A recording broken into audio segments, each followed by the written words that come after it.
Olá, tudo bem? Estamos iniciando nosso primeiro podcast voltado para o segmento de transporte, onde teremos o objetivo de trazer pessoas que atuam na área, sendo ONGs, organizações, empresários, figuras que têm como objetivo sempre agregar nesse segmento. Hoje, convidamos para o nosso parceiro, que está sempre com a gente, que é a APRF, a organização que está sempre nos apoiando. Está sendo representada hoje pelo inspetor Lucas Neto e o inspetor Tadeu, que veio aqui falar um pouco como é a atuação da PRF no segmento de transporte, na rodovia, quais são o que eles fiscalizam, o que eles atuam, aonde eles trabalham e qual que é o objetivo deles. Primeiramente, queria agradecer a vocês a presença.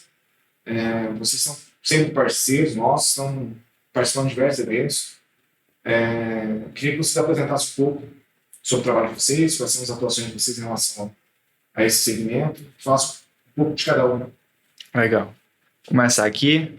Eu sou o PRF Lucas Neto. Queria agradecer o convite aqui em nome do nosso superintendente, Luiz Alexandre, e o nome do nosso coordenador do GETRAN, que é o inspetor Sodré.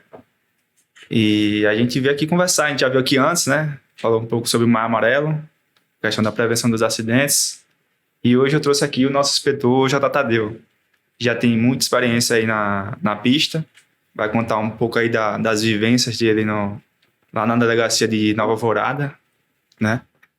E quem tá aqui para o que precisar. Precisando da gente, precisa voltar outro dia, a gente vem e vamos conversar um pouquinho aqui hoje. Olá, é um prazer estar aqui, né, nesse trabalho que começa agora, inicia esse podcast aqui da Vobeto. Quero agradecer, né, o convite de estar aqui em nome da superintendência e dos PRFs também que trabalham nas rodovias deste estado e do nosso país, né? É um prazer estar aqui, ainda mais que nessa intenção, né, de promover segurança, né, que essa é a nossa área, que a PRF atua nas rodovias, promover segurança, promover o livre trânsito, né, nos veículos nas rodovias. Estamos aí para qualquer coisa que puder ajudar, que contribuir com a experiência, né? Eu tenho 26 anos de polícia já, entrei já faz um tempinho, né?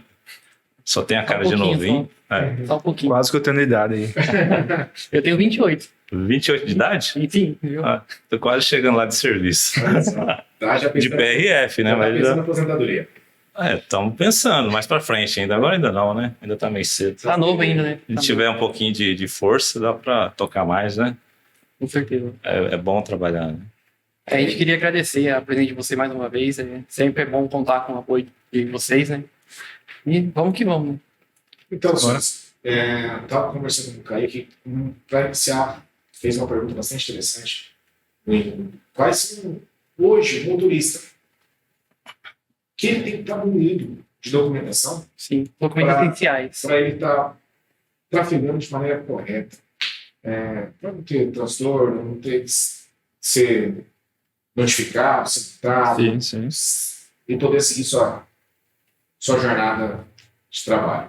Tadeu, me completa aí se eu esquecer de alguma coisa, mas quando a gente aborda o caminhão, o que a gente pede de primeira é a questão da sua habilitação, certo? Você está com aí habilitação categoria adequada para o caminhão e exame toxicológico, né?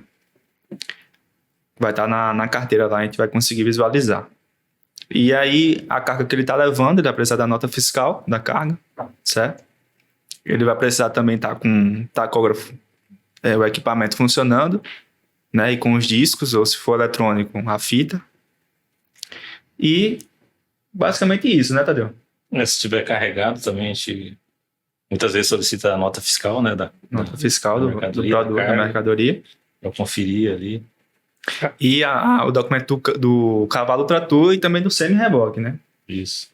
Além do fiscal, tem um CTE, um manifesto também, que é analisado para vocês. O curso? O CTE, a nota de transporte, tem a nota fiscal da carga e a nota de transporte. Sim. Também é solicitado. Geralmente a gente olha mais a nota fiscal, né? Geralmente vem grampeado ali junto, mas assim, o que é mais interessante para nós seria a própria nota mesmo, a nota fiscal. Mas é interessante também estar o manifesto, porque a gente já compara ali, né? Caso não tenha, já não passa, né? Já fica ali mesmo. Se não tem nota, não pode. tem como, né? Não tem como. Porque a polícia atua em diversos ramos, né? Sim.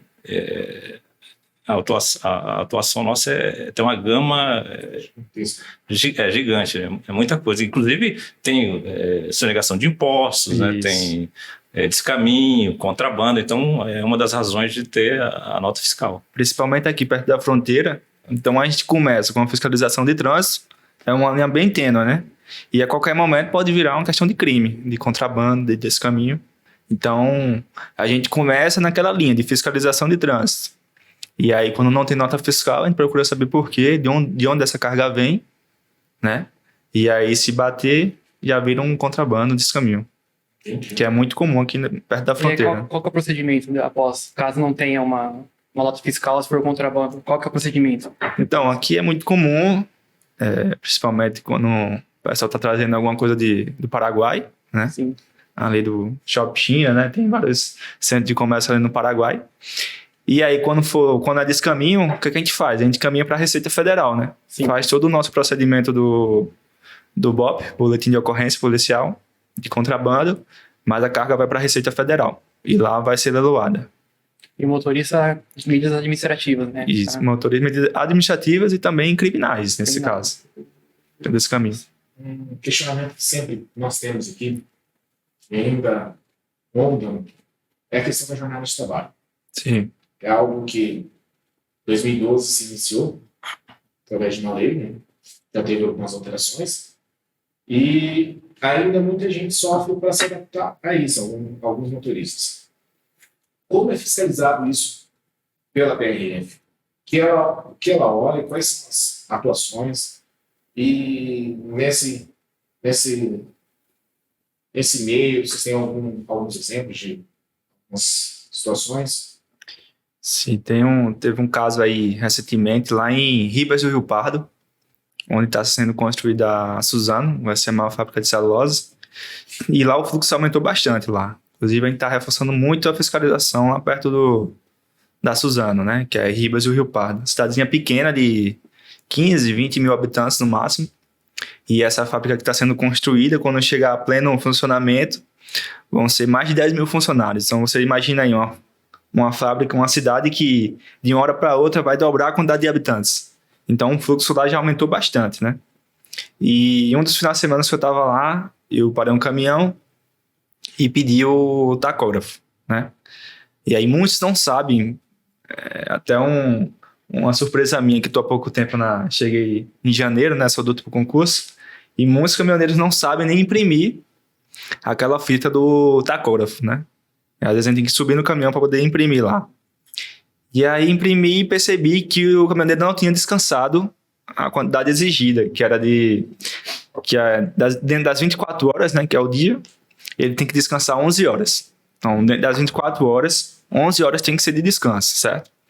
Então, se ele anda mais de 11 horas, se ele não descansa as 11 horas, né, que é exigida por lei, a gente retém o veículo e faz com que ele descanse às 11 horas, tá? Então, digamos que ele descansou 10 horas e meia. Não importa. Não descansou às 11, a gente vai reter o veículo e ele vai descansar às 11 horas. E dentro dessas 11 horas, 8 horas tem que ser contínuas, né? Sem interrupções, que seria a hora que ele vai descansar, basicamente. Vai terminar o serviço à noite e vai descansar para no outro dia rodar. Então, essas 8 horas aí tem que ser ininterruptas. E isso é muito comum do pessoal não descansar essas 8 horas, certo? E aí não importa também. Se descansou 7 horas e 59 minutos, a gente vai parar e vai fazer com que ele descanse não só às 8, às 11, que são as exigidas, né? E a última regrinha, que é a questão ele pode rodar, né? O veículo pode estar funcionando por 6 horas seguidas. Só que dentro dessas 6 horas, ele tem que descansar 30 minutos. E aí sim, esses 30 minutos podem ser fracionados. Então, ele pode dirigir 2 horas e descansar 15, dirigir mais 2 horas e descansar 15, fica a critério dele. Pode dirigir 5 horas e meia e descansar 30 minutos para fechar 6, fica a critério dele. Mas ele tem que descansar 30 minutos dentro de 6 horas rodando, certo? Não descansou esses 30 minutos, aí ele não precisa descansar as 11, ele precisa descansar só os 30 minutos em si. Digamos que ele rodou 5 horas e 50 minutos e não descansou os 30 minutos lá, para completar as 6 horas. E aí a gente vai reter esse veículo e ele vai descansar os 30 minutos. É isso, Dan? Tem como vocês percebem na abordagem quando o motorista está com sono, o creditário passou, que ele está com efeito de alguma coisa, ou é um rebite, alguma coisa assim? Vocês conseguem perceber na hora? Então, a legislação ela vem se desenvolvendo ao longo do tempo para abranger cada vez mais segurança, né? Eu acho bem interessante essa questão da lei do descanso, que é recente, que é perceptível a redução dos acidentes no período noturno envolvendo caminhões. É perceptível, é visível para mim, que estou trabalhando na pista já há um tempo, aí, é bem perceptível mesmo. Reduziu e muito. A gente era acostumado a sair, tipo assim, chamavam a gente, né, a nossa CIOP lá, C3R, né, chamava muitas vezes 3 horas, 4 horas da manhã, a gente já sabia, né, que era algum tipo de acidente. Motorista dormindo, assim? Quando era saída de pista de caminhão, a gente já sabia que os caminhoneiros até brincavam, né? Foi fechada, né? Assim que tem uma piada que circula no meio, né? Fechada. Foi fechada de olho, né? Fala assim. É um cochilo. Então, esse tipo de acidente reduziu bastante mesmo. Então, é uma ótima ferramenta, a lei que realmente veio para ajudar, contribuir tanto na vida dos motoristas, né, quanto dos empresários também. Porque ninguém aguenta dirigir 24 horas seguidas, né? O corpo humano não foi feito para isso, né? A gente precisa de descansar. E é cansativo, né? O ofício de caminhoneiro, de motorista profissional, é cansativo. E tem que ser cansativo, porque ninguém está no volante lá e está descansando. Realmente, então, tem que ter o descanso. Né? É muito tempo numa posição só. E muitas vezes, o motorista, na ânsia, talvez, de querer ganhar mais tempo, de chegar mais cedo, se não tivesse essa lei, ele estaria extrapolando, como havia antes, né? Então, a gente tinha algumas ferramentas ali talvez de percepção, de experiência, o olho vermelho. Antigamente a gente usava muito, mas hoje esse feeling que a gente tinha, né, para descobrir quando o motorista estava com sono, hoje a gente já tem a lei ao nosso lado e tem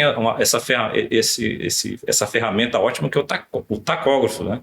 O tacógrafo ele é como se fosse uma caixa preta do avião, era a caixa preta do caminhão. E que muitas vezes eu fui chamado, inclusive, em algumas audiências decorrentes de acidentes de trânsito envolvendo caminhão, e é o primeiro elemento que vai ali junto na perícia também. Né? É o tacógrafo. E vai confirmar ali quanto tempo que ele estava dirigindo, a que velocidade que ele estava, qual a distância que ele percorreu. Tem tudo ali. Ali é interessante, até aconselhável, né, para os empresários, para os patrões aí, acompanhar ali a sua frota, os discos tacógrafo. Aí você vai saber a vida, como que o caminhoneiro está conduzindo ali. Hoje, como nós, várias empresas criou o setor de controle de jornada, né? Todas elas fazem esse acompanhamento, fazem esse trabalho muito árduo em cima da questão da jornada. Desde o início, foi criado no Movimento esse setor, um acompanhamento bom. A gente tem uma redução também grande em relação ao acidente. Uma curiosidade que gerou, falando sobre o tacógrafo, normalmente o disco é 7 dias, certo? Então tem o fim dele. O caso do motorista não esteja com o disco anterior, certo? Iniciou um dia, que normalmente necessita 0 horas, né? Qual é o procedimento para vocês saberem a informação anterior? Quais são as ações caso ele não tenha? Então, o disco a gente vai precisar das últimas 24 horas, não é isso? Então, digamos que o que acontece muito é o pessoal no domingo tirar o disco semanal, né? Deixar com a empresa e na segunda rodar sem um disco do domingo. Já aconteceu alguns casos a gente pegar condutor assim, a gente orienta a que ele não jogue o disco anterior, porque a nossa fiscalização, né? a fiscalização do disco tacógrafo, da lei de descanso, ela se baseia nas últimas 24 horas. Certo. Né? Não é dali para frente. Na verdade, é dali para trás. As últimas 24 horas. Então, se ele começou a jornada ali há poucas horas, na verdade, ele tinha que ter o disco já nas últimas 24. Aí ele joga fora e não tem Então, como. é verdade também. Talvez ali, de repente, também quando o caminhão está na empresa, já é interessante. Se bem que ele está estando com o disco, né, ele vai estar ali pontuando no disco que o veículo está parado. O que não pode é estar sem o disco nas últimas 24 horas. O motorista, no caso, vamos dar um exemplo, né? O motorista vai sair amanhã. Né? Vai sair amanhã, 24 horas depois. É interessante já na empresa o disco do tacógrafo estar no veículo. Fica preparado. Exatamente, porque a lei ela prevê isso, a fiscalização nas últimas 24. Então, para possibilitar esse tipo de fiscalização, o tacógrafo, no caso do digital, é mais fácil, né? Mas não são todos que são digitais. Então, a gente sabe que tem vários tipos de disco de tacógrafo, né? O mais usado aqui, que a gente tem mais visualizado, são os discos mesmo, né? Sim. Manuais. E aí esse tem a daí questão- tem que estar os 24 horas antes. Né? Isso. Alguns não têm, aí tem a questão do diário de bordo também, que é permitido, né? O motorista vai anotar a hora que ele rodou, a hora que ele parou, mas aí tem que ser bem certinho, né? Papeleta, diário de bordo. Isso, exatamente. E aí, quando a gente para até um fato interessante, eu parei um caminhão lá em Terenos à noite. E aí a gente percebe claramente quando o motorista toma algum tipo de rebite, algum tipo de coisa. Parei um caminhão, tava com um PRF Emerson lá do COI. E aí, abordagem padrão, né? A gente fiscaliza e tal, pede pro caminhoneiro descer, tava junto com outro, na cabine de carona, e pedimos para eles se posicionarem à frente do caminhão. E aí a gente percebe claramente que o cara não consegue parar de se mexer. Ele fica super ativo. E aí a gente desconfia. A gente olha o olho vermelho, pergunta qual foi a última vez que ele parou para descansar, para tomar um cafezinho, uma coisa do tipo. Mas assim, durante toda a fiscalização, o motorista fica super agitado, não fica no lugar que a gente pede para ele ficar durante a abordagem, por questão de segurança, principalmente durante a madrugada, quando a gente vai abordar. A gente também zela muito pela segurança. Então, os agentes têm que triangular bem para manter a zona de segurança. E a gente percebe claramente quando um caminhoneiro fica, como faz uso. E aí a gente tenta olhar. Ele já fica nervoso, né? Fica nervoso, não para de falar, não deixa... Existe essa situação? Vocês têm que ter posicionamento numa abordagem? Tem tudo isso, tem toda essa questão de segurança. A gente é treinado na academia lá de Florianópolis, que é a nossa academia nacional da PRF, que é a UniPRF. Cheguei lá recentemente, né? Ano passado eu estava lá. São 4 meses de curso lá em Florianópolis, que é basicamente uma ilha ali, né? Florianópolis. Então, na região norte da ilha, que fica ali próximo do bairro Canasvieiras e tal. Jurerei inglês ali, né? Isso, fica lá a nossa academia. E aí são 4 meses. Nesses 4 meses, a gente estuda a disciplina de abordagem. Então, cada procedimento que a gente faz ali é ensaiado durante esses 4 meses para cada PRF, seja o PRF lá na Paraíba ou PRF lá no Rio Grande do Sul, vai agir da mesma forma. Mesmo procedimento. Isso. Né? Digamos que um PRF lá da Paraíba, PRF lá do Rio Grande do Sul seja convocado para uma operação na Bahia, carnaval, reforço. Esses dois não precisam fazer briefing nem nada inicialmente. Eles sabem como é que é o procedimento da PRF. É uniforme, é o mesmo para todo mundo. Então Vocês isso já facilita para a gente. Vocês já estão preparados para todo tipo de abordagem, né? Não tem, assim, alguma que já aconteceu em comum com vocês, né? Já aconteceu? Assim, tem todos os níveis, realmente. Quando é um veículo que a gente tem suspeito de crime, a gente vai agir de uma forma X. Quando é um veículo que é uma fiscalização diária, a gente vai agir da forma Y. Então, cada ocasião tem um tipo de resposta. É interessante demais. Muito interessante. Esse conhecimento que vocês estão trazendo para nós. Uma curiosidade que nós temos também em relação à jornada dos rodotrens, os 9 eixos, que existe das 6 às 18, ou amanhecer por sol, que realmente é o válido, quais são a orientação para esse tipo de implemento e quais são as punições para eles, caso não cumprir? Vocês têm de sugestão nesse caso? Então, é o que está na AET, né? Tem uma autorização especial, esses rodotrens, né, que tem excesso de comprimento, existe uma regulamentação para o trânsito deles. Então, e todos eles possuem uma AET, eles têm uma autorização especial de trânsito. E na AET, ela vem previsto o horário.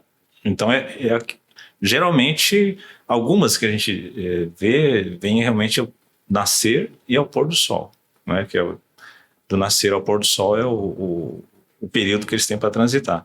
Alguns, eles excedem, né? Às vezes dão aquela desculpa que não tem na última parada, não tinha lugar para parar, mas não programa a viagem. Então seria interessante programar a viagem, até porque o rodotrem, como ele é um veículo de comprimento diferenciado, existe uma autorização até para ele transitar, então ele tem que ter muito mais cuidado, na verdade, porque realmente não é para transitar no período noturno.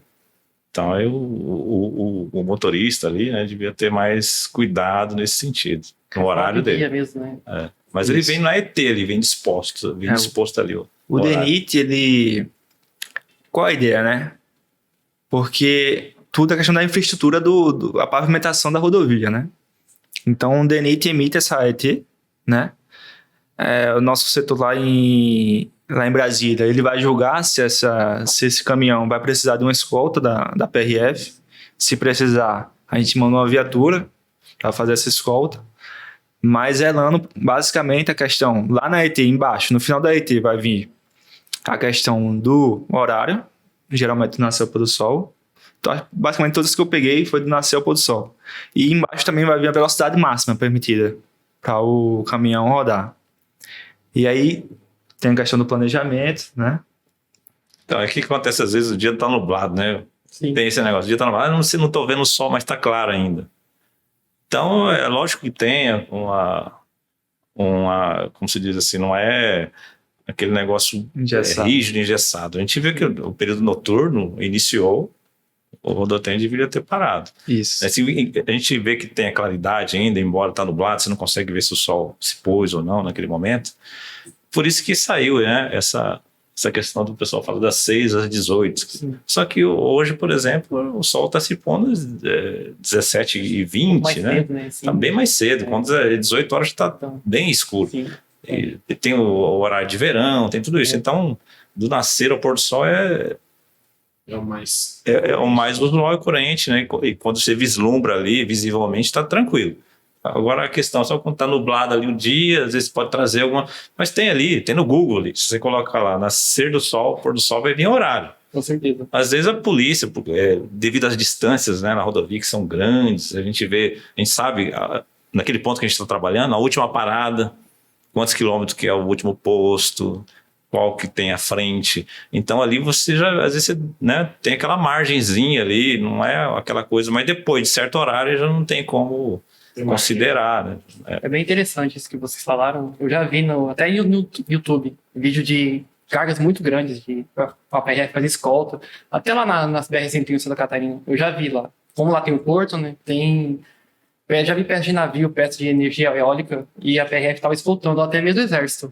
E é veículo gigante. São solicitações especiais para fazer essa escolta ou não? Esse veículo já sai com as escoltas? Então, o que está tendo uma demanda muito gigante assim, para a gente ultimamente é a questão das pás eólicas, das usinas eólicas. São gigantes. Lá no Ceará e no Natal, principalmente. Rio Grande do Norte e Ceará. Uma demanda muito grande, estão construindo vários parques aí eólicos gigantes, e cada pá daquela demanda de uma escolta da PRF. Aí eles mandam um e-mail para Brasília. Lá em Brasília o pessoal vai analisar o trecho, vai montar o cronograma de saída, de paradas, né? Vai mapear todo o trajeto, né? E aí se precisar de escolta da PRF, eles vão designar uma viatura para ir seguindo. E aí a gente manda a GRU, né? Já não é uma viagem curta, então é uma viagem de dias, né? Não é de horas, né? Isso aí. Porque tem que ter o mapeamento de tudo, né? Como é que vai estar... Tem as escoltas também, né? Às vezes tem que fechar a rodovia também, né? Se for necessário. Se for muito grande a carga, tem que fechar a rodovia, e aí tem que encostar um pouco também a escolta para deixar o trânsito fluir. Então é um serviço aí que é feito exclusivamente pela PRF, a questão da escolta de cargas superdimensionadas, e é um dos cargos-chefes aí da casa. O trabalho da PRF é muito importante, porque são 70 mil quilômetros, né, se não me engano, de estradas para vocês cuidarem, então é muita coisa. A ideia da gente é realmente evitar acidente, né? E aí, quando a gente fala que é do nascer ao pôr do sol, aí mesmo estando próximo do pôr do sol, a gente analisa, né? A parada lá vai dar tempo de chegar, porque o perigo é a gente chegar lá no posto, liberar aquele caminhoneiro para seguir, ele não parar e lá na frente ter um acidente. E aí ele vai falar, não, fui parado no posto tal, pelo PRF tal, e ele me liberou. Aí fica uma coisa chata. Responsabilidade. Uma responsabilidade pra gente. Por curiosidade em relação a paradas.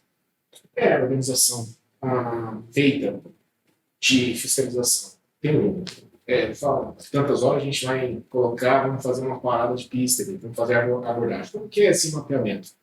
Hoje, existe algum ou não?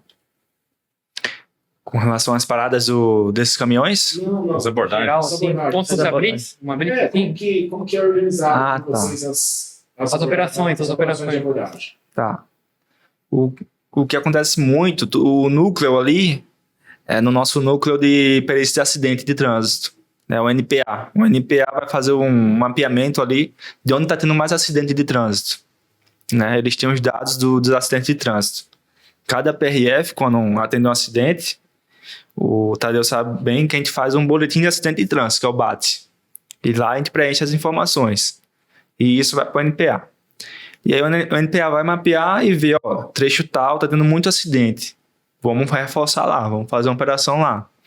Lá em Ribas do Rio Pardo, como eu comentei. Tava tendo um aumento muito grande de acidentes. Em janeiro teve 2 ou 3 casos de acidente lá com óbito. E aí, aí passa para o setor de segurança viária e esse setor vai demandar, vai fazer a operação lá. Vai colocar disponibilizar as viaturas, as equipes, e a gente vai focar naquele ponto ali. Basicamente isso. E tem a questão do dia a dia, né, Tadeu? No dia a dia, como o nosso trabalho é a fiscalização, né, é o policiamento ao longo das rodovias, então nosso trabalho é fiscalizar. Então, é claro que a gente vai fazer as abordagens. Tem a nossa... o policiamento, né, o setor de policiamento, ele vai ditar muitas vezes ali a área que você vai estar atuando mais em determinados locais, né? Mas a fiscalização sempre vai ter presente. A gente tem um número mínimo ali de fiscalização, né? Porque o nosso trabalho é fiscalizar, então é natural que a gente desenvolva isso ao longo do dia. Então a gente tem um número mínimo para entregar ali, né, de trabalho. Tem um projeto mínimo de carros a ser fiscalizado por... Tem, né? Tem uma organização, né? Tem uma cadeia ali de hierarquia dentro da polícia, de setores, e eles planejam ali, né, um número para fiscalizar, para você fazer os testes do etilômetro, né? Justamente para inibir, até para mostrar que está sendo fiscalizado. Fora isso, tem também vários tipos de serviço dentro da polícia, né? Como é grande, a gente tem ali gente que entende de diversos assuntos dentro da polícia, que se especializa mais numa área, né, em outra, né? Mas todos vão estar fiscalizando ali ao longo do dia. Um vai estar fiscalizando, às vezes, a questão criminal, né? Questão de contrabando, de tráfico de drogas, até a questão também, que a polícia também está envolvida com a questão de crime contra a criança, né, contra a dignidade humana. A gente tem isso também. A gente faz ali, né, mapeamento nas rodovias de pontos, né, vulneráveis, por exemplo, a exploração sexual de crianças, adolescentes. A polícia ela tem muita coisa ali, é uma gama muito grande de atribuições e de áreas que a gente atua, né? O pessoal, os motoristas, quando vocês abordam, como é que eles aceitam o conselho de vocês, a conscientização? Como é que sim, assim? A maioria dos motoristas, né? Principalmente como é da área de transporte aqui, a gente está falando mais de caminhoneiro, motorista profissional, né? E a maioria são pessoas assim receptíveis, né? Que bom. E Respeito o Então, trabalho. respeita, né? A maioria, educados, é raro, né? É muito lógico que raro. tem. O que faz. Os que estão errados, né? Os que, Sempre tem um, né? Tem uns que fazem, às vezes, a má fama, são poucos. Como em todas as outras áreas, né? Mas a maioria dos motoristas, eles são realmente profissionais. E a questão, vocês fazem no quilômetro, né? Uhum. Na questão do transporte de carga, o índice ainda alto, como que está esse índice para os nosso segmento de transporte de carga? O transporte de carga reduziu bastante o número de autuações de embriaguez no volante, né? Quando começou-se a lei, a gente autuava mais por embriaguez, mas eu acredito até pela questão da fiscalização que vem sendo cada vez mais, né, atuante ali, houve essa diminuição, realmente. É raro você pegar algum motorista, né, de caminhão embriagado, mas ainda acontece, mas Principalmente diminui bastante. depois do almoço, né? Depois do almoço é comum a gente parar, não só motorista de caminhão, em geral. Na hora do almoço tomar uma cervejinha, tomar aquela às vezes O quebra-apetite, né? o quebra-apetite lá antes da refeição, É aperitivo, né? um aperitivozinho lá que é servido de graça no restaurante, né? Então, de vez em quando a gente pega assim, depois do almoço O principalmente. cara que gosta de tomar um, o cara é Então, difícil negar, É né? verdade. Talvez o problema é de saúde também, se a pessoa for um alcoólatra, né? É. Na verdade, já está no serviço errado também. Mas a gente observa, muitos caminhoneiros falam assim também pra gente, que saiu da empresa, faz o teste. Muitas empresas, parece que tem um aparelho de bafômetro, tem várias empresas, né, já faz um teste na saída. Então, realmente, aquele motorista que incorre nessa penalidade aí é porque está buscando aí, né, ele acha às vezes que não vai ser parado. Ele vai na sorte. Mas praticamente em todas as abordagens que a gente faz o teste do etilômetro. É raro, com raras exceções, não é feito. Mas a gente Reduziu bastante. reduziu bastante, porque sempre estamos fazendo teste do etilômetro, né? Temos priorizado isso. Agora tem uns etilômetros mais modernos, inclusive que não precisa nem Encostar, botar o do bocal, né? bocal. Às vezes só numa distância assim Já pega, já né? capta, né? A pessoa falando assim, você aperta o botão. Né? Por causa do Covid, resolvido agora assim. Não, acho que Também, o né? LS5 Mas também meio que encaixou, né? Aproveitou o momento. A questão mas da a economia ideia também do bocal, economia né? do De bocal. questão do meio Toda vez tem que ambiente. trocar o bocal. Os mais antigos tem um bocal ali que ele, na verdade, só faz pelo bocal. Então, O aparelho só tem que liga trocar. quando É. bota o bocal. tem que ter um número Só- grande de É um funcionamento bocais para agora, poder. então, E o dobrômetro. Drogômetro, né? Isso. Tem um nome meio complicado. Drogômetro, é. Né? E Ele- como que está a implementação desse? Então, isso aí é mais um avanço também, né? Está sendo regulamentado ainda, estão se trabalhando, Eu acho que no Rio Essa Grande do Sul, né, questão. que já tem, né? se não me já engano. estão testando alguns, né? A universidade está desenvolvendo lá do Rio Grande do Sul. E aí fizeram alguns modelos, né? E estão na fase de teste. Aqui no Rio Grande, no MS, testaram alguns, se eu não me engano, 2 ou 3 modelos. Uhum. E aí eles estão em fase de teste ainda para poder Pega efetivar. todos os tipos de droga. Todos os tipos. Então, a ideia é pegar todos os tipos. Desde Desde bebida. até droga sintética, né? Isso. E pode ser que até alguns medicamentos que as pessoas usam também. E como que é feito o teste? Então, alguns são pela saliva, né? E tem outros Nossa, tipos, que né? moderno mesmo. Né? E a resposta é imediata? Tipo, entendeu? Quilômetro? Deu um tempinho, mas é imediato. Então, eu acredito que a legislação ela vai contemplar toda a questão da tecnologia que vem chegando, né? Vem cada dia vem sendo melhorada. E nessa questão das drogas aí é bem interessante, porque realmente o bafômetro ali, o etilômetro foi uma evolução, né, a respeito ali da bebida e volante. Mas existe a questão da droga também, né? Já aconteceu casos em fiscalização que a gente via que a pessoa estava totalmente alterada, assim, né? Na questão motora dela, não estava respondendo como uma pessoa normal. E você fazer o teste do bafômetro não dava. Tava negativo, mas a pessoa Exatamente. não tinha condições de Exatamente, dirigir. porque o bafômetro não pega ali pega. drogas, né? E a regulamentação de atuação é igual? Com o efeito de drogas e o efeito de álcool? Então, porque aparentemente, eu acredito que vai ser, porque é psicoativo, né? Assim como o álcool, né? É porque no Ela álcool altera a... ele é 0,33, eu acho. Se não me engano, né? O Isso. mínimo, né? Mas É. se passou disso, já... Ou Já é atuação, é o- né? Zerou, né? Então, Como seria das drogas, então? Né? Também tem que ter nada, né? Pode ter nada. Então, essa é uma questão que a normatização vai estabelecer. vai estabelecer ainda, né? 0,1 já... Então, o que tem é a questão assim do álcool, hoje a tolerância é 0, né?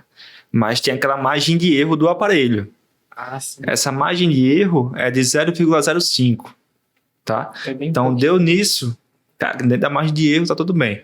O que você falou de 0,33, que na verdade é 0,35, é a questão de passar só de uma infração administrativa para um Um crime. crime de trânsito. Então, acima de 0,35 vira um crime de trânsito. E abaixo, o que seria? E abaixo iria incorrer na infração administrativa, que é a questão da autuação, da multa, 12 meses suspenso, e no final fazer o curso de reciclagem, tá? E quando vira crime, 0,35, é crime e autuação administrativa, tá? O crime seria prisão, né? É, prisão. Aí ele é convidado Gentilmente. gentilmente, gentilmente. e nós escoltamos eles até uma delegacia de polícia, né? Gentilmente. E lá vai ser, o delegado vai seguir com os trâmites, né, penais e vai fixar para ele sair dali, tem uma fiança. Uma fiança. E Só o cara lembra- tem... Às vezes o cara não quer soprar, né? Não quer fazer o Isso, teste. a Né? Então ele já recusa. se entrega, né? Às vezes, né? Às vezes ele fica com receio justamente de dar acima de 0,35 e aí ele acha melhor não fazer. Mas assim, pra gente, independente de ter feito ou não, a gente pode fazer um termo circunstanciado de sinais, que é o TCS. Então, se a gente percebeu que o motorista está muito embriagado, está com sinais de embriaguez, exemplo, olhos vermelhos, odor de álcool, andar tonto assim, com muito sono, né? Todos esses sinais servem para a gente fazer o nosso TCS e aí ele é conduzido para a delegacia do mesmo jeito, mesmo não fazendo o teste. Então, e se ele não tiver os sinais, né, de embriaguez e simplesmente ele se negar, ele também tem uma autuação De recusa. de recusa, né? Que é a mesma autuação, como se ele estivesse embriagado até 0,34, né? Isso. Seria a medida administrativa. Se a gente vislumbra ali que ele apenas se negou, mas ele não tem sinais de embriaguez nenhum. Sim, Então ele vai ser autuado também pela recusa. Acontece às vezes dele não querer fazer porque, um exemplo, ele tomou de manhã uma cerveja antes de almoçar. E aí ele vai viajar só à noite. Aí, às vezes, ele pode estar com receio de ainda estar no sangue, né? Então, Não querer fazer. às vezes é isso que acontece mesmo. A pessoa fica com receio de soprar, né? O que acontece mais comum é que a pessoa fica bebendo até 3 horas da manhã, 4 horas da manhã, e aí dorme 2, 3 horas e acha que já tá bom pra Já pegar o passou, volante. Então Então, é agora interessante. Se a pessoa for dirigir no dia seguinte, já no dia anterior já Tem não um beber. estudo, quanto tempo a pessoa Então, tem para... Eu acho que é 12 horas, se não me engano. Eis a questão, né? Porque o organismo de cada um tem um metabolismo diferente. É Então igual tem gente que logo o álcool sai, né? É menos, não digo logo, né? Mas sai mais rápido do que o outro. Às vezes a pessoa tomou uma latinha e já fica alterada e outra pessoa toma 5, 6 pra poder ter o mesmo efeito dessa que tomou uma. Então, e a gente não tem muito parâmetro também, até porque as pessoas não falam a verdade ali na fiscalização, né? Eu falo sempre, só foi uma latinha. Mas aí você fala... O cara tá lá, já não consegue nem falar e fala que tomou uma Não latinha. dá nem pra fazer uma estatística, né? Porque a pessoa fala assim, não, só foi uma latinha. Mas na verdade, Não, você sabe, pelo número ali alto, né, que saiu... Tem vezes que essa latinha é tão grande, né? Porque... Então. Aí você fala assim, mas uma latinha ontem à noite, agora, 9 horas da manhã, Então, não era pra aparecer essa latinha, Tem né? aquele Mas- vídeo daquele cara que toma Coca-Cola, que fala que vai passar o efeito. Não sei se vocês já viram. É. É bem antigo, muito Ah, engraçado. Ele Vai fala, tomar sou um muito gole de novo, tô aprendendo, né? É. Aí toma uma garrafa de coca. Só que Mas tá, isso é não óbvio que ele tá vai, embriagado, dá pra ver no rosto dele. não vai mudar nada. Não muda. Não adianta passar aquele enxaguante bucal, Coca-Cola, vai pegar. É porque fica no sangue, né? E, nossa, o Se o pessoal... bebê estiver disposto a arriscar, É. ele tem que estar preparado para as ações que ele vai correr o risco, né? Sim. O certo é não fazer, né? Talvez o que ajuda, né, se a pessoa bebeu no dia anterior e se hidratar, né? Bem, se hidratar, se alimentar, tal, mas assim, do jeito que não, bebi ali, vou tomar alguma coisa, não adianta nada, não. Vai cair no teste. Não adianta negar. E para quem trabalha dirigindo, com direção, é ainda mais arriscado, né? Porque são 12 meses suspenso. No final tem que fazer o curso de reciclagem, então não compensa. Se o cara trabalha com habilitação, já não compensa. Preparado, né? E se ele tá na rodovia e ele estiver sozinho no veículo, vai ter que... O veículo dele vai ser retido se não tiver ninguém para levar o veículo, né? Ou outro condutor habilitado para levar. Um transtorno, né? Que não compensa realmente. A pessoa bebeu, é melhor Isso não muitas dirigir. vezes gera transtorno também para o patrão, né? O patrão. Porque muitas vezes vem para o pátio, Isso. tem guincho, Isso. tem custo do pátio. A carga atrasa, né? Eu peguei uma carreta, acho que foi mês passado, que aconteceu justamente isso. A empresa lá de São Paulo, estava indo para São Paulo e não tinha outra pessoa para levar o veículo. Ele disse para mim que tomou uma cerveja na hora do almoço. Aí perguntei, vai querer fazer o teste? Ele achou melhor não fazer. E aí mesmo recusando, tem a questão da autuação da recusa, são 12 meses suspenso, e como não tinha ninguém para levar o caminhão, eu tive que conduzir para o pátio o caminhão. E aí ele descansou, no outro dia fez o teste, deu ok, negativo, porque ele não bebeu, descansou, e aí sim ele pôde seguir a viagem. Então foi aí, no mínimo, um atraso de 20 horas na viagem. Fora o custo, né? Fora o custo de pátio, custo da multa em si, né? Que a gente sabe que é caro. E a questão do trabalho dele, né? Ficou 12 meses suspenso. Hoje, falando em relação ao acidente, caso se envolva um acidente ou você presencia um acidente, hoje eu vejo que as pessoas estão mais interessadas em filmar um acidente do que muitas vezes em ajudar. Quais são as orientações que vocês passam para que as medidas que as pessoas tomam para avisar, o que comunicar, quais são a orientação? Olha, é muito comum a gente chegar no acidente e ter um caminhoneiro ajudando. Isso aí a gente tem que reconhecer que eles são um braço que ajuda muito a PRF, né? A gente sabe que o nosso efetivo é baixo e aí eles sempre estão ajudando a gente quando tem um acidente, geralmente. Né? Então, um dado que dos acidentes graves que geram óbito, 50% desses acidentes têm envolvimento de veículos de carga. Então, quando a gente chega lá no local, geralmente já tem um caminhoneiro ali ajudando e tal. Mas o que a gente indica, primeiramente, é não ir direto atender a vítima, certo? É você chegar lá no local, né? Parar o seu carro em um local seguro, de preferência até fora do acostamento, né? Se tiver espaço ali, e logo sinalizar. Porque o principal é evitar que outro acidente aconteça ali. E aí gera algo pior. Então, de inicial, não vai logo atender ver o que está acontecendo, e logo na vítima, não. Chega lá, sinaliza, e aí se não tiver cones, pode usar galhos ali que tem ali perto da estrada, no acostamento, vai sinalizando o quão distante melhor, principalmente quando tem um acidente em curva, né? Então, sinaliza desde antes da curva até, vai sinalizando ali, espaçamento, tá no espaçamento bom de 10, 5 metros, vai sinalizando e depois aciona a gente, a PRF, no 191. Né, Tadeu? Exatamente. Aconteceu um acidente, né? Obstrução de pista, já liga no 91. Tem feridos, né? Se acontecer de ter feridos, tomar cuidado ali, exatamente como o Lucas colocou, né? A questão que pode acontecer um outro acidente, atropelamento, é perigoso mesmo. Mas 191 também, né? Se tiver feridos, também pode se ligar para o corpo de bombeiro, que vai fazer o atendimento, às vezes, ali de socorro à vítima, se estiver preso nas ferragens. Tem toda essa questão. Se não for um acidente simples, que foi apenas danos materiais, né? O veículo tem condição de se locomover, aí hoje nós temos um registro eletrônico, né? Que a própria pessoa ela pode registrar esse acidente no site da PRF. Interessante. É o DAT. Né? A própria pessoa pode fazer. E aí acho até legal lembrar a questão de quando envolve produto perigoso, né? Geralmente o caminhão está carregando algum tipo de gás, algum tipo de produto perigoso e acontece acidente e muitos vão correndo querer ajudar a atender o acidente e acabam sendo vítimas, né? Então, quando você reconhece ali que o veículo que está envolvido está carregando algum tipo de produto perigoso, seja um combustível, seja um gás de aquele caminhão que leva solda, né? Algum tipo de gás, algum tipo de combustível, é tentar isolar o máximo possível daquela área ali que está tendo acidente, certo? Isola o quanto longe melhor, para evitar com que tenha outras vítimas, né? E aí acionar o quanto antes a gente. Isso aí é o mais importante. E aí como reconhecer, né? Geralmente os caminhões vêm com aquelas placas da ONU, né? Os painéis, Sim. rótulos de risco, né? Rótulos de risco.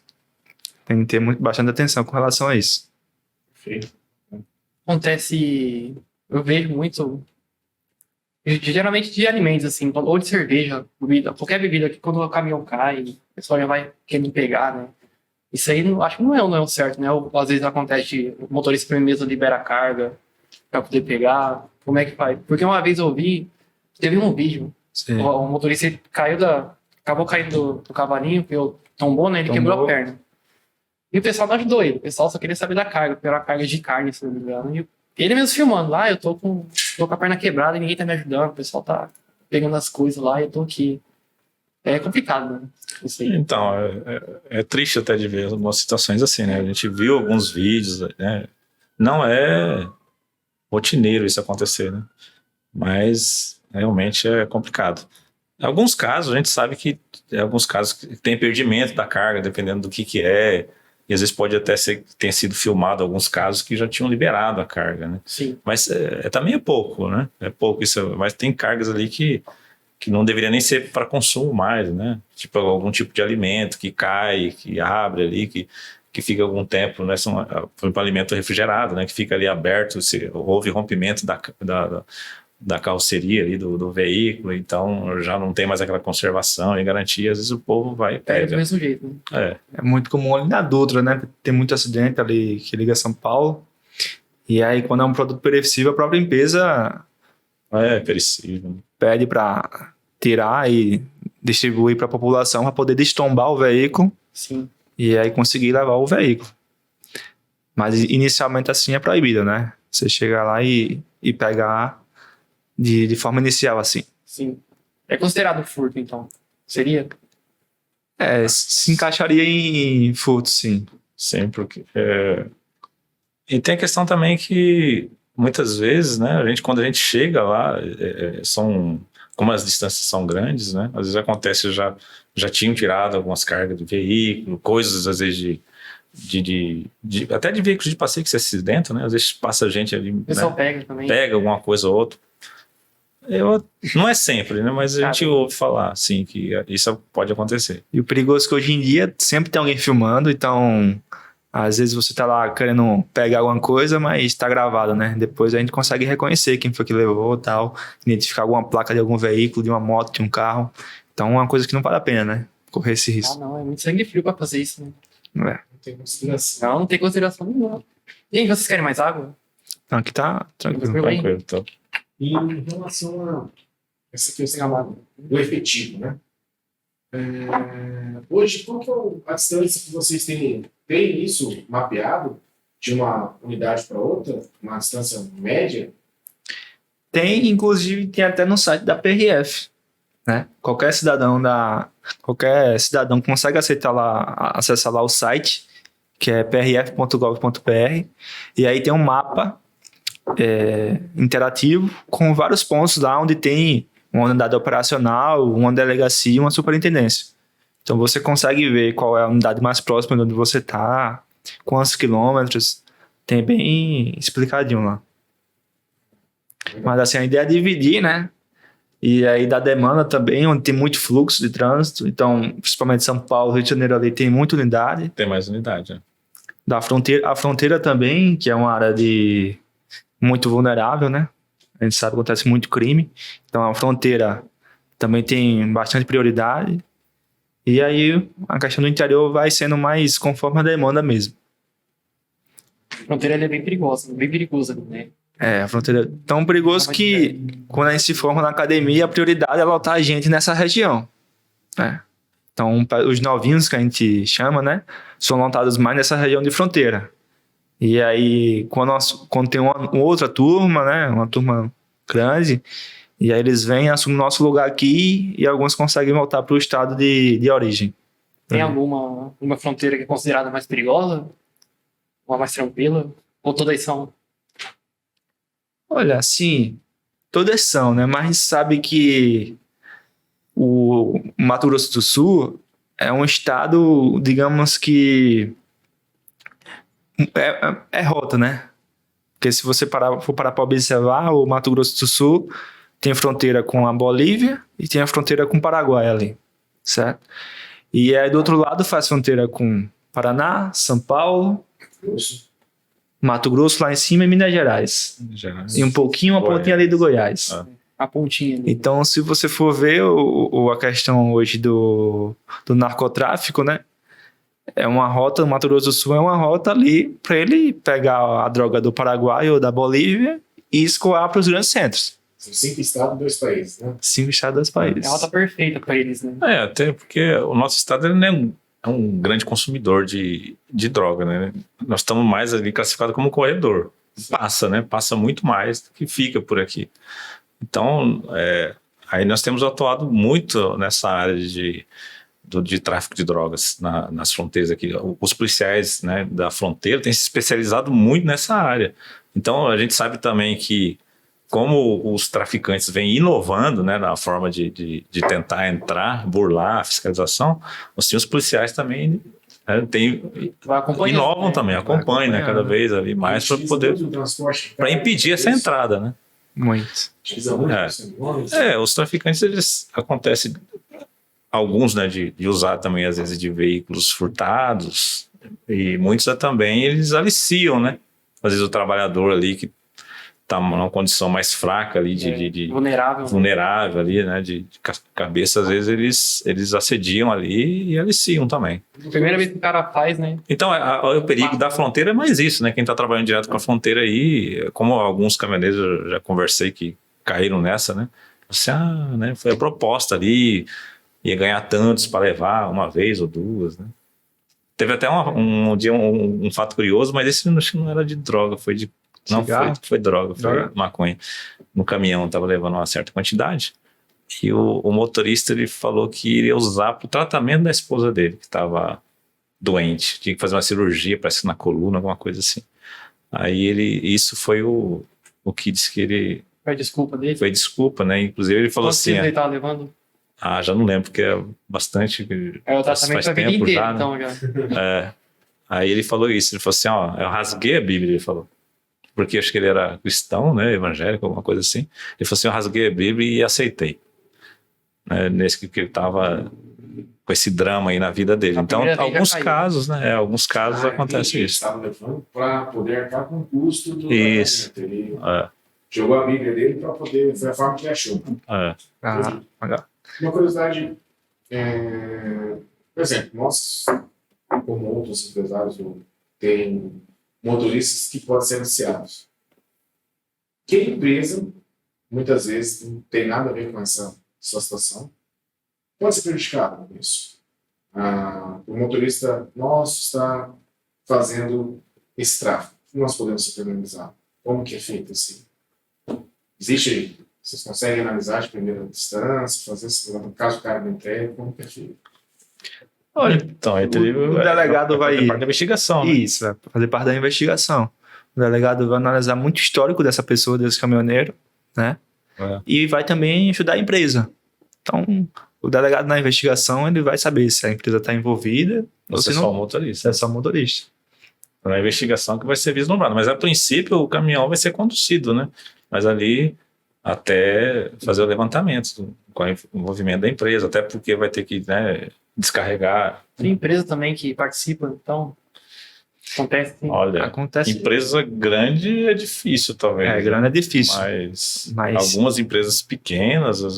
Algumas empresas, às vezes, são criadas para mapear... Né? Fachadas, né? São fachadas, para poder mapear... Para fazer o processo. Para fazer o processo. É complicado. E, vamos lá, voltando dia 30 agora, nós temos o Dia do Caminhoneiro.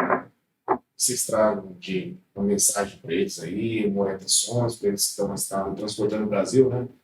Então, vocês também estão mais tarde fazendo esse fluxo rodar de forma correta, o que vocês trazem de conselho, de orientação para nossos amigos caminhoneiros? Como você falou, amigos caminhoneiros, né? Desde quando eu entrei na PRF, a gente vislumbra ali realmente essa classe como uma das principais do país, que leva, né? Leva a produção do país, né? Leva o alimento na mesa das famílias. Então é uma profissão de suma importância. E desde que eu me entendo ali por policial, até por gente, quando eu viajava, tinha essa figura do caminhoneiro amigo, né? O caminhoneiro amigo, aquele que ajuda. E isso diversas vezes, muitos anos, quando eu entrei na polícia, por exemplo, em 96, a gente não tinha recurso, muitas vezes, para mover um veículo que estava sobre a pista. E quem ajudava a gente eram os caminhoneiros, né? Hoje, né? Lógico, eles são sempre, né? A maioria dos caminhoneiros, eles têm esse viés, tem essa natureza de ajudar e contribuir, né? Então, eu acho assim, a mensagem que eu posso deixar para os caminhoneiros não é à toa, né, que a gente vê até nas músicas populares aqui do nosso país, né, sertanejo, a gente vê tanta homenagem ao caminhoneiro, né, de gente ali famosa, Roberto Carlos gravou, Sula Miranda, que era a madrinha, né, a rainha dos caminhoneiros. Grande importância. Milhares de Rico, Trio Parada Dura, a gente vê, né, muitos ali ícones da música homenageando o caminhoneiro. Então, se eu posso deixar alguma coisa para essa classe aí de ânimo realmente, para ser esse amigo caminhoneiro aí, né? Embora hoje em dia aí a gente está numa fase diferente aí da mídia, né, da questão digital, e muitas coisas ruins vêm sendo divulgadas às vezes, né? Mas é aquela minoria que fica fazendo muito ruído, né? Que fica divulgando a mesma imagem muito tempo. Tem muito fake news também. Mas, exatamente, muito fake news. Mas a maioria dessa classe, ela é uma classe trabalhadora, honesta, que está levando o pão de cada dia para sua casa, né? Trabalha honestamente. Então, o incentivo que eu tenho aqui é trabalhe honestamente, né? Se interesse pela sua profissão. Sua profissão é muito importante. Né? Tem muita gente que queria ser caminhoneiro e às vezes não conseguiu, né? É muito importante. Então a responsabilidade dele é grande também, porque ele, como é um motorista profissional, ele entende muito mais do que aquele que está passeando na rodovia, né? E ele é responsável também pelos veículos menores, né? Os veículos maiores são responsáveis pelos veículos menores. Então muitas vezes não é perder uma marcha, mas é evitar um acidente. É muito melhor você perder uma marcha ali, né? Ter que reduzir uma velocidade numa subida, mas evitar um acidente ali. Né? Ser realmente aquele amigo caminhoneiro. E parabenizar, né? Pelo dia do caminhoneiro, realmente, porque é uma classe necessária. Com certeza. Aí a gente está de parabéns. Atrás, né? Como é necessário, né? Como eles pararam, né? Tudo parou. Exatamente. Parou. Tudo parou. E aí eu tenho um avô caminhoneiro, né? Então, avô foi caminhoneiro, até o nome aqui, PRF Lucas Neto. O Neto é devido ao meu avô, também chamado de Lucas, que foi caminhoneiro. E aí é isso que a gente pede, é vestir essa farda aqui de coração, né? Nosso efetivo é baixo, todo mundo sabe. Não tem como a gente estar em todos os quilômetros das BRs. E aí a gente conta com vocês. Para poder zelar, para poder, quando visualizar algum tipo de ato ilegal, acionar a gente, né? E a gente conta com vocês. Muito bom. Queria agradecer a presença de vocês. Queria agradecer a diretoria da Meio Transporte por nos permitir iniciar esse projeto, trazer esse conteúdo em nome da Dona Maria Auxiliadora, sócia proprietária, que o objetivo nosso é esse, trazer conteúdo, trazer informação, trazer pessoas que estão envolvidas no processo. Agradeço, reforço o agradecimento em relação a isso. Obrigado. Sou Antônio Lobato, estou aqui na Boveto, desenvolvendo atividade comercial, e nós estamos juntos iniciando esse projeto para fazer conhecimento aí. Eu sou o office boy aqui, Kaique. Pessoal, eu ajudo todo mundo aqui. E agradecer também a Dona Auxiliadora por dar essa oportunidade pra gente. Muito interessante. E agradecer a presença de você mais uma vez. E que continue. E vocês possam vir mais vezes. Quando tiver algum projeto, alguma divulgação. Estamos à disposição. Parceiros nossos, o Poder também é parceiro da PF. Nós temos um caminhão que vai com a cor das viaturas. PRF, né? E tem a logo, não é totalmente flotável, mas tem É escrita PRF, não É. nossos É inspirado, caminhões, né? nossos caminhões recebem nomes. Cada caminhão tem o seu devido nome. Eles são nome de batismo. Oh, legal. E um deles é o PRF. E vai com a cor da PRF. Oh. É Você bonito. teve a oportunidade de conhecer, né, Lucas? Tipo, eu tive a oportunidade de conhecer no mês de maio, no Mar Amarelo. É um caminhão muito bonito. É uma homenagem lá à PRF, a cor, a escritura lá na PRF, né? E a gente imagina o caminhoneiro que leva esse cavalo trator. Deve ser uma pessoa de bastante orgulho, né? Ah, Com certeza. bem legal. Vocês estão de parabéns aí pela essa iniciativa. Olha, tudo que visa ali a segurança é a sociedade civil organizada. O Brasil que precisa realmente. Nós precisamos disso aí, né? Não pode deixar tudo na mão do Estado, né? Verdade. A gente precisa se organizar para usar, né, dos direitos e obrigações que a gente tem. Eu costumo falar, né, que a cidadania é isso. É você saber que você tem direito, mas também que tem obrigação, né? A gente tem Direitos e obrigação deveres, né? social, né? E a empresa está de parabéns aí.